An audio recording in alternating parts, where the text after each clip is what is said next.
Hello, Scentsy Family. This is Ann Gunner, a Superstar Director with Scentsy Fragrance, and here today to kind of share with you lots and lots of questions that I've been getting about fundraisers. So today I am dropping a fundraiser off for 40 dancers, and they are going to be selling Scentsy for funds for their camp experience this summer. So each individual dancer is going to be selling for themselves, and I'm going to be keeping track of who sells what, and then at the end I will give a spreadsheet to the booster club to let them know what each dancer sold and how much they should be getting into their account. So a lot of prep goes into this type of fundraiser, but it's a lot of fun, and I've always been part of the dance community, so I'm super excited to give back to the dancers and a passion that I have. So here is how I do it. You are able to modify, adjust, however you would like to do it your way.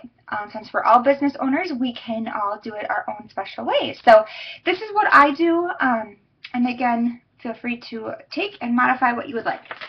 Two different ways that I do fundraisers. One could be for an individual, whether it's for the Relay for Life, the breast cancer walk, a benefit, anything like that. If it's like more than one person, I'll typically do like a basket party. So give them a basket party, give them order forms, give them all of the details that I would give a typical host for a basket party, letting them know that they will not be getting any of the host rewards, that they are going to be getting a part of my commission.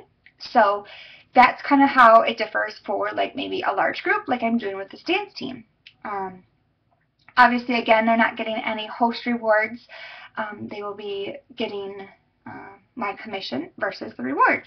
So what I do for a smaller group, whether it's dancers, baseball players, the hockey players, whatever, I have two different packets that I give out, and it's just because this one has 40 girls, and I usually use these packets, these awesome like pencil pouches, but I don't really want to pay $3 for these right now, seeing it's not the beginning of the school year. These are kind of more expensive.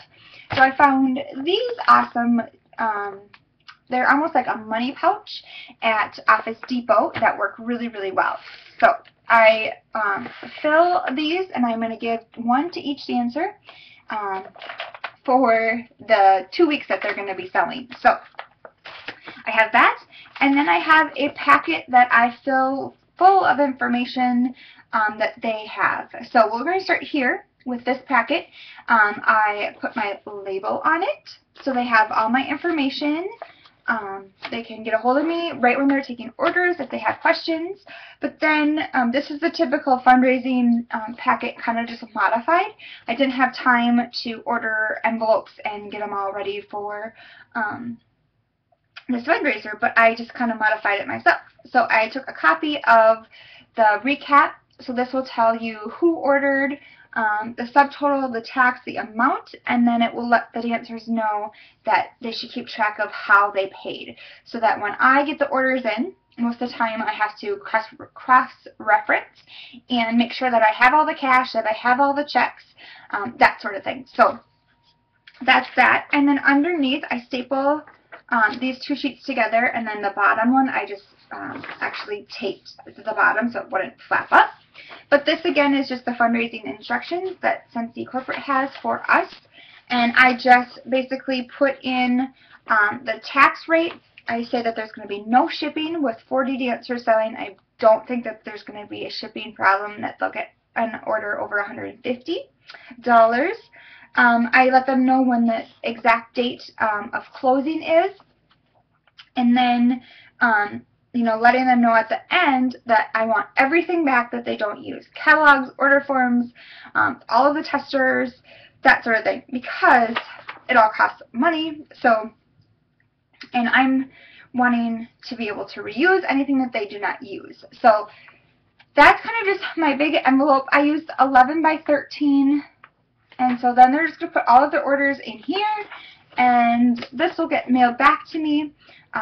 with this fundraiser, the fundraiser is about 2.5 hours away from my house. So today I'm going up to do a introduction about what is Scentsy, make sure that all the people, parents and dancers have seen it.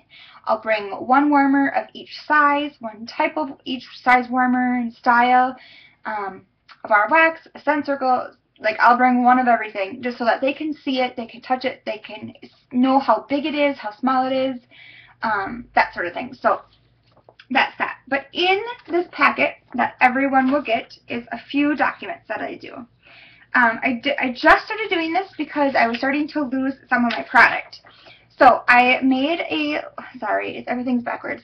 Made a little sheet that has some detailed information about who the dancer is, what their address is, what the parents' names are, the home telephone numbers, because if I get an order form back and it's missing information, someone's card won't go through, there's no scent pack listed for their Scentsy buddy, then I have a reference of who do I even start to go to because their information is not filled out correctly on the order form. Okay, then in this little box, I have numbered or lettered all of my packets. So this is packet number N. And then on a business card, I put what number there are. So just depending on what set of groups of testers that I use. So then I know when hand-in day is and they just get shoved in a box, who actually turned their product in and who didn't. So it's a very it's a good way to be able to track your items. I wasn't doing this before, but now I'm having more and more where I'm not going to be there at the drop-in day, so this will be really, really convenient. So when I go back up and I have to collect all the things that I know that there's 40 of them, and if there's not, then I have record of who has my product. And I do charge the dancers if the testers come back and I'm not able to use them or if they're missing. And I'm pretty steep. It's $10 a tester. So if they don't return any of the testers or if this whole packet is gone, technically it's $140. So it's getting better and keeping track. So I suggest doing something like that because then there's a paper trail. Okay, the next sheet I have in is I do a mock order form for them, and I show them exactly what I need to have, who the checks are written out to, talks about shipping and tax, just basic information on there. Okay, they have to have their name, and that's how I'm keeping track of whose orders go for what account. If they don't have that filled out, then I'm gonna obviously it'll be in their packet which has their name on it, but if not, then we just put it into like a general account and then I will cut a check for that. Okay, so then our scent packs and travel tins are only available in certain scents. So I take that and I make a sheet out of it because it's a lot easier to have this in the front end than the back end, because a lot of times people will miss that not all the travel tins or scent packs will be available in all the different scents. So this is huge. Make sure it's printed off and given to the person.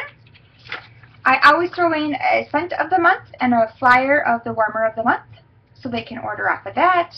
Again, very basic.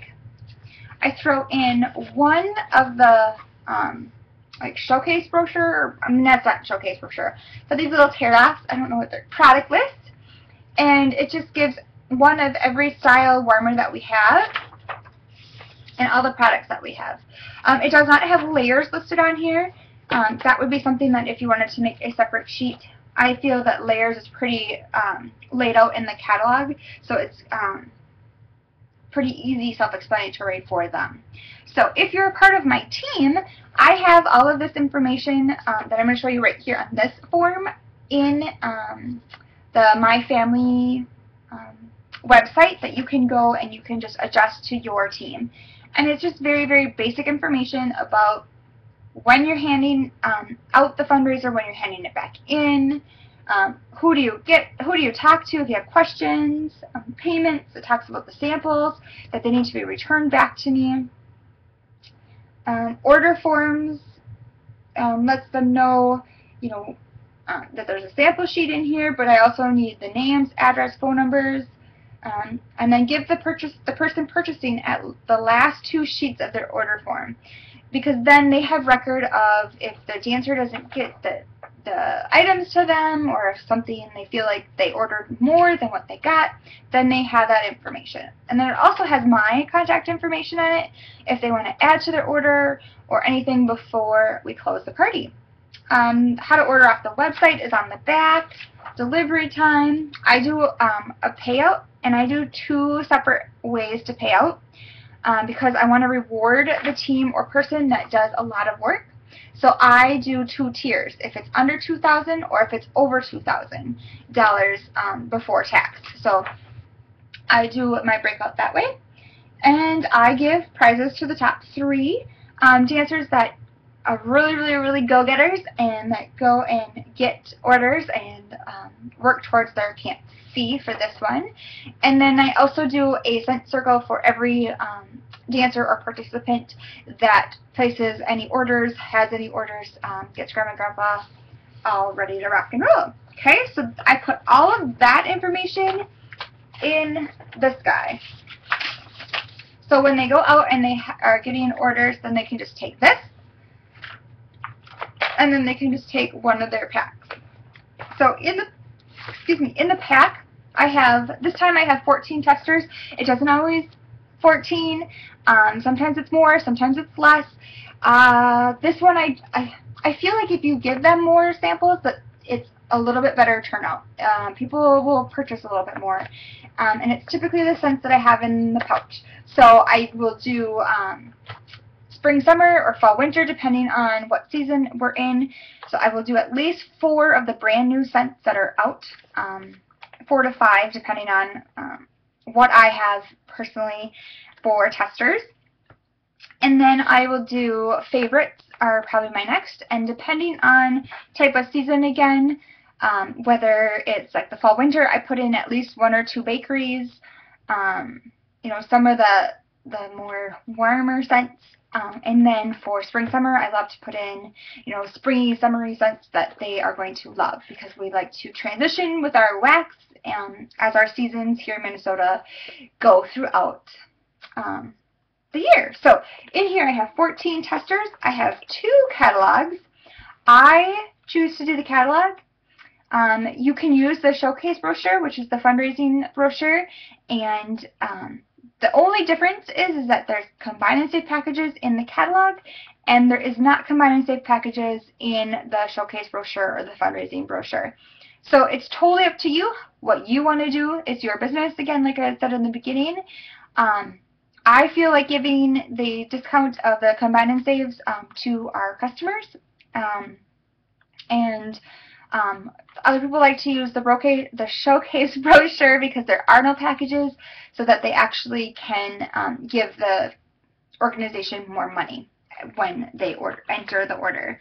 Okay, so a few things that I do with my catalogs is obviously I put my sticker on the back of who I am, but I've been putting on too about replacement light bulbs, because it's something that people typically won't ask for when they're doing fundraisers. But if every single person would at least buy 1 to 2 light bulbs, that's $1 to $2 more that organization would be getting in their pocket, or extra funds to be getting in their pocket. So I like to put that on there, and I'm actually thinking about doing it for all my basket parties as well. And actually, probably all my catalogs should have this. But I might make something a little bit cuter with a light bulb or something to get people's eyes to catch on that, because light bulbs are a very easy upsell, and because they're so inexpensive.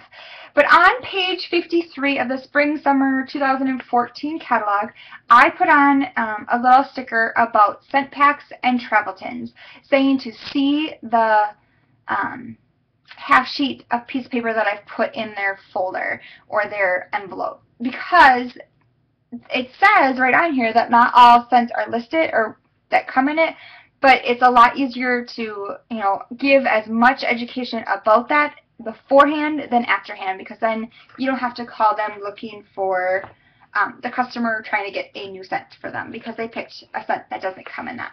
So that's it, you guys. I make it super simple. You know, depending on your crowd, like I'm working with high school students and their parents, so the easier the better. And today I'm just going to go up and share what is in each of the folders, or, you know, the packs, and let them go. Oh, on my order forms, I did this different too this time. Usually, obviously, will put my name where the consultant is. I have a long last name, so I just put my first name and then my telephone number. And then on the very bottom, I made stickers. It's not focusing. But it tells you my tax rate and then where the checks are made to. So it's just one more reminder for them. I know it's on almost all of the paperwork, but sometimes they're just going to have this packet with them. So then I don't have to write on each and every one that the tax rate is this and that, and that. And then I put free shipping, because just empty that line out if they are going to have everything shipped right to the party. So that's that. Let's talk about shipping. If they order online, obviously it will go right to the person that ordered. And then when I get these back in 2 weeks, I take all of them and I enter them all in. Everything comes to me. I label a sticker, make everything cute inside a bag. I'll put a thank you note in there along with a new catalog, or I'll probably use a product sheet. If you've seen that this is a large fundraiser, and we'll probably have quite a bit of orders, so that they have something that they will be able to use. It has all the scents listed, it has all the warmers listed, and the biggest thing about fundraisers is connecting with those people afterwards. So calling to see if they got everything all right. You know, taking about a week to let the dancers get their product out to their guests or their friends and family, then calling back, following them up, because I'm never going to meet these people in person, probably. So I really want to make sure that I take that step and call each and every one to thank them and to follow up with them. So that's kind of what I do in a nutshell for fundraisers. Again, you know, it's totally up to you what you would like to do. If you don't want to do testers, you don't have to do testers. I know my very, very first fundraiser that I did, I made little wax samples, and that's what I had in my, just, you know, I didn't have any old testers that were discontinued that keep getting brought back every summer. So that's what a lot of these are. I actually didn't purchase any testers. So each one of these 40 packets have 14 cents, and it was just because I kept what I had, and then I filled in the rest with basket parties that I kind of split up. So they each got a favorite, they each got a bakery, a spa. Like, I kind of made sure that they each had a little bit of something in there. So that's it, you guys. I hope that this is helpful for you. And if you have any questions, please feel free to comment below, and we'll go from there. So I hope that you guys take away something from this and have a fabulous day. See you later.